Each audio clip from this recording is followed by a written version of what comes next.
Good day everyone. So for today's video, I am going to report about the instructional objectives in Unit 5, and my topic is all about the learning experience. So before we proceed, I will read first the objectives. At the end of the lesson, the student will be able to identify learning through learning experiences, demonstrate different kinds of learning experiences, and associate learning experiences to the learner real life in and out of school. What is learning experience? So learning experience is an interaction between the learner and the content and not a part of syllabus or a unit or a lesson plan. So there is an interaction between the learner and the content. So the learner, there is an interaction between the teacher, and the teacher wants to teach the student is the content. So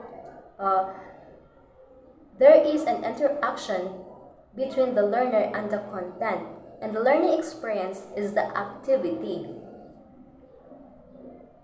There are types of learning experience. First is structured.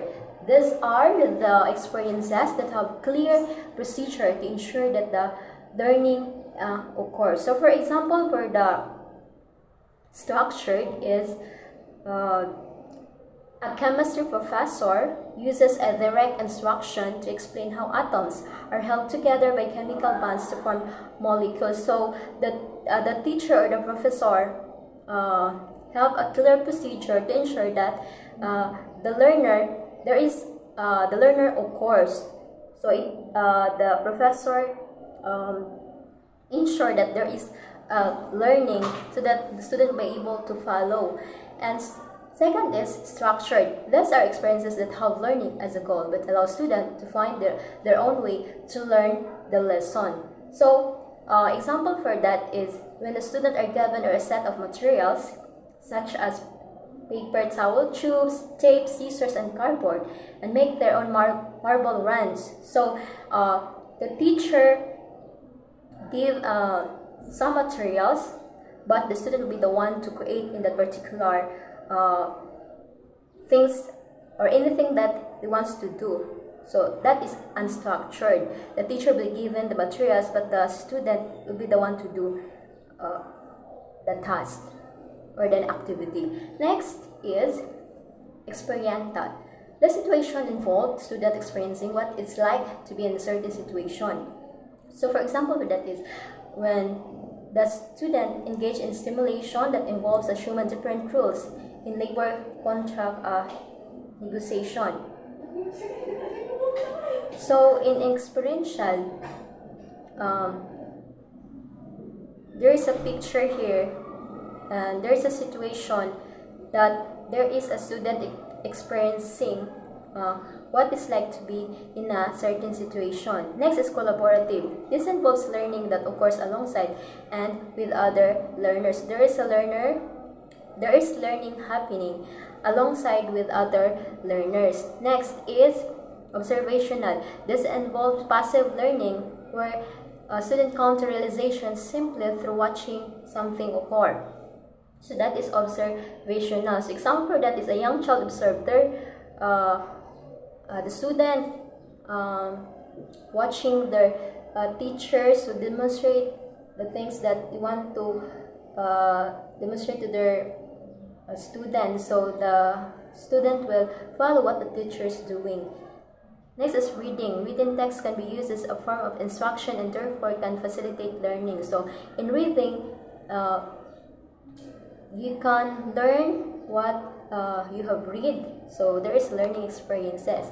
Next is independent. So this learning experience doesn't involve a formal teacher, but it's instigated and pursued by the learner themselves. Next is blended. This type of learning involves a mix of teacher instruction and a student-led inquiry. Next is project-based. The student is provided a project and learning course the process of completing the project. Sensory-based. Next, this learning takes place when our sense or touch, feel, taste, smell, sight, and give us stimuli that help us comprehend in our world. And learning experience should be selected based on the following. First is in order to accomplish the instructional objectives and curriculum objectives, the learning experience should be selected.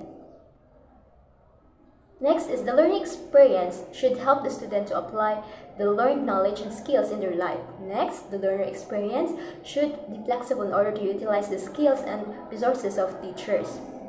Next is it should help to develop students' rational thinking and attitude. Next is the learning experience should be ready to achieve the new experiences and also concept the changes. Next, it should allow the student to express their needs and skills. Should help the student to empower their knowledge and their capabilities. Next is essentially the learning experience should be relevant to the subject. So, we know that learning experience is very important as a student because in that, amo na itong maghamit in the future as a future educator kung sa atong mga natunan. And also it's very important to select that learning experience.